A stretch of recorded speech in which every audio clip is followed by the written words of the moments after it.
임지룡 교수입니다. 경북대학교를 중심으로 40여 년간 의미론, 인지언어학 그리고 국어교육론을 연구하고 가르치다가 2018년 8월에 정년 퇴임하였습니다. 재직 중에 틈틈이 학교 일과 학회 일을 도왔습니다. 경북대학교 사범대학 학장, 교육대학 원장, 대학 원장, 부총장을 역임했습니다. 담화 인지언어학회, 한국어 의미학회, 한국어문학회, 문학과 언어학회, 국어연구학회, 그리고 우리말 교육현장학회의 회장을 맡았으며 또 한글학회의 이사와 부회장을 역임했습니다. 그리고 올해 2023년 10월에 경북대학교 석자 명예교수 1호로 임명되었습니다.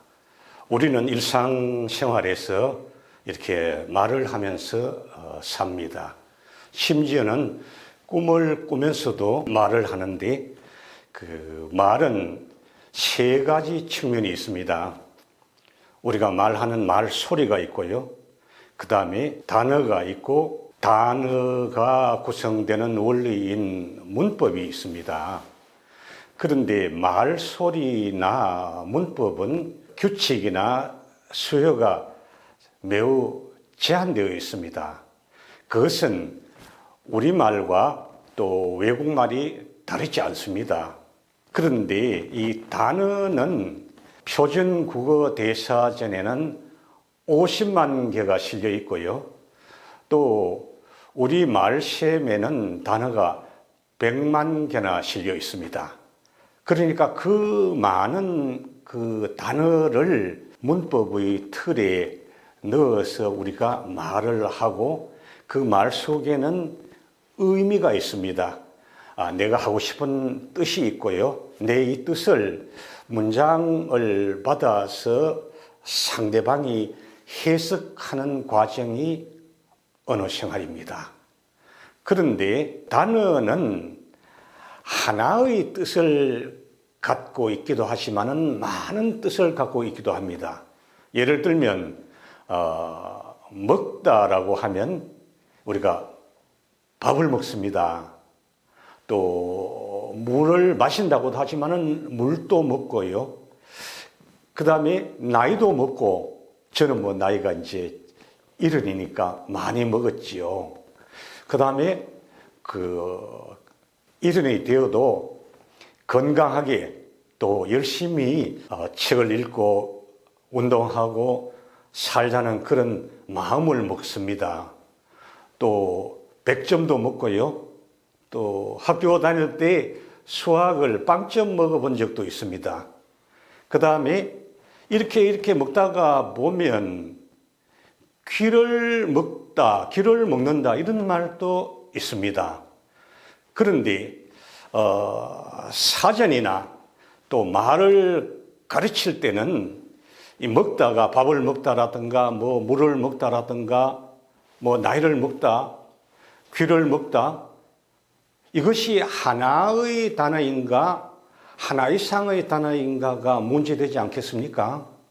그래서 사전을 보면 표준국어 대사전이라고 하는 우리나라의 국가기관에서 낸 그 사전에도 밥을 먹다, 나이를 먹다, 100점을 먹다는 하나의 단어로 치고 귀를 먹다는 별개의 단어로 취급해놨습니다. 그러면 사전에서 50만 단어 가운데 밥을 먹다류가 한 단어이고 귀를 먹다가 또 한 단어가 되는 것입니다. 또 학교 교육을 할 때도 예컨대 출제할 때 나이를 먹다와 귀를 먹다, 밥을 먹다가 같은 류를 이렇게 분류해봐라 하는 그런 시험 문제도 출제되어서 그 정답은 귀를 먹다를 분리하는 것이 정답이었습니다. 그래서 저는 이것이 잘못되었다는 생각을 오래전부터 해왔습니다. 그 계기는 제가 1987년에 새로운 언어 이론인 인지 언어학을 우리나라에서 가장 먼저 이렇게 받아들인 사람 가운데 한 사람이고, 이것을 국어 교육, 언어 교육에 적용해 왔습니다. 인지 언어학이라고 하는 것은 말을 연구할 때 말 자체에 제한되어서 그 구조나 의미를 연구하는 것이 아니고, 말을 하고 있는 사람의 이 몸, 또 사람의 정신과 함께 이 사람이 살고 있는 이 사회 문화를 함께 연구하는 그런 새로운 방법론입니다. 이 방법론에 따라서 생각해 보면 밥을 먹다에서 이렇게 쭉 의미가 확장되어 가다가, 귀를 먹다도 역시 밥을 먹다의 한 근원에서 확장되어 나왔다는 걸 알 수 있습니다.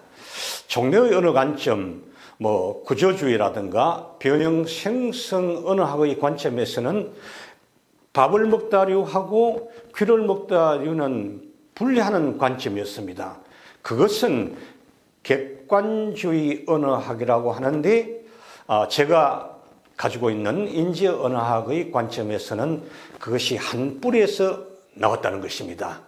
이것을 사전 편찬이나 국어 교육, 언어 교육에서 바로 세우기 위해서 제가 여기에 있는 다이어와 의미 확장의 인지 언어학의 탐색이라는 책을 2003년에 저술하고 출간하게 된 것입니다.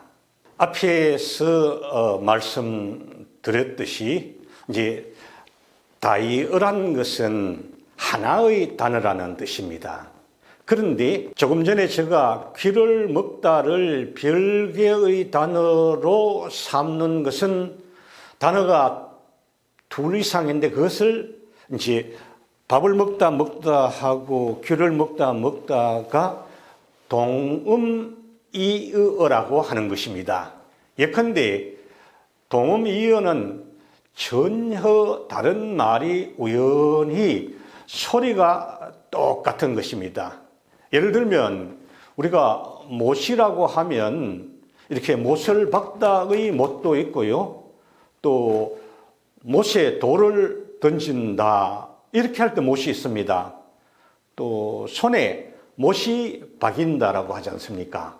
그러면 우리가 볼 때 이 못을 박다의 못과 손에 못이 박이다라고 하는 것은 같은 말의 다이어이고요, 못에 돌을 던진다고 하는 것은 별개의 말로 동음이어라고 하는 것입니다.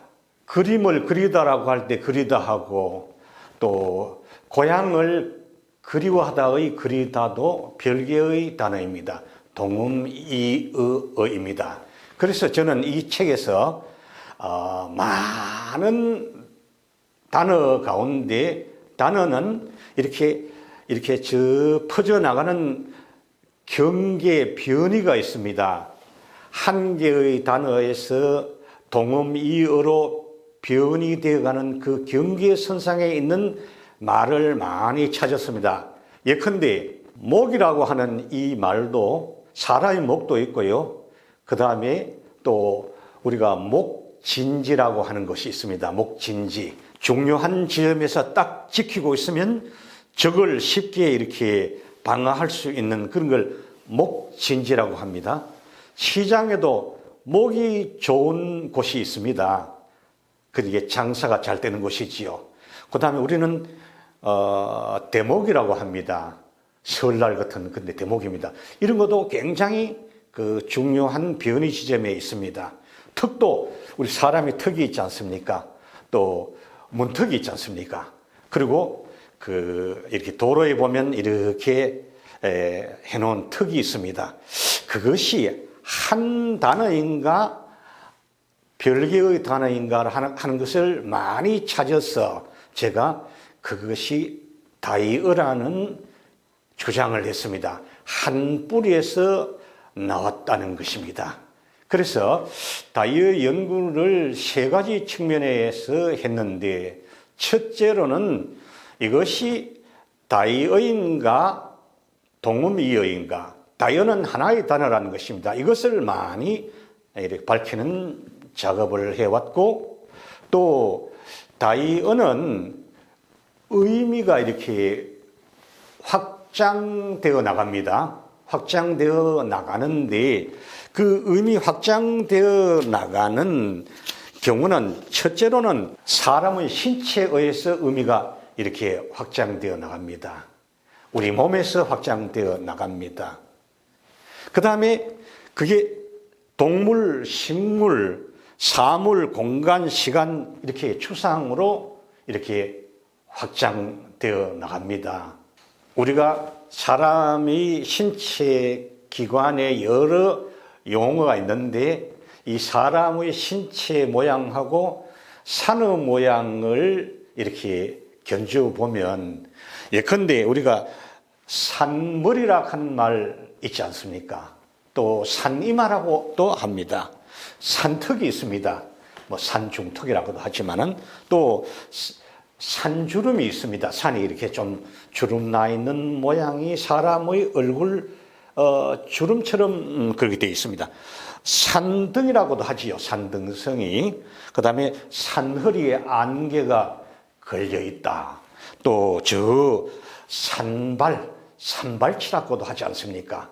그러면 이 산의 명칭에서 어떻게 이런 명칭이 왔는가 하면, 우리가 늘 쓰고 있는 사람의 신체에 의해서 이 말이 온 것입니다.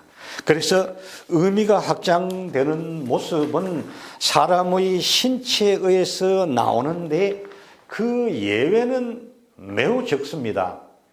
영어에서 그 한 예가 있는데, 영어에서 palm이라고 하는 단어가 있어요. PALM. 이걸 손바닥이라고도 하는데, 그 원래의 말은 저 야자수 잎사귀 있지 않습니까? 그걸 palm이라고 해요. 그러다가 사람의 손바닥이라고 이렇게 말이 이렇게 확장됐는데, 그 옥스포드 사전에서 그것이 포함되어 있는데, 아주 언어를 연구하는 사람에게는 특이한 예라고 생각합니다. 대체로 우리가 사람의 신체에 의해서 이렇게 동물, 식물, 그 다음에 뭐 사물, 그 다음에 저 추상적인 말로 변이 되어 나간다는 것입니다. 그 다음 두 번째로는 그 다이어 가운데서 가장 기본되는 말을 우리는 중심음이라고도 합니다. 기본음이라고도 합니다. 그게 아까 밥을 먹다이고요. 거기서 이렇게 말이 확장되어 나가는데, 그것을 이제 파생음이니 확장음이니 이렇게 말합니다.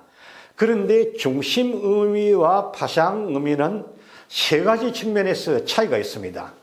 첫째로 중심음이는 많이 쓰입니다.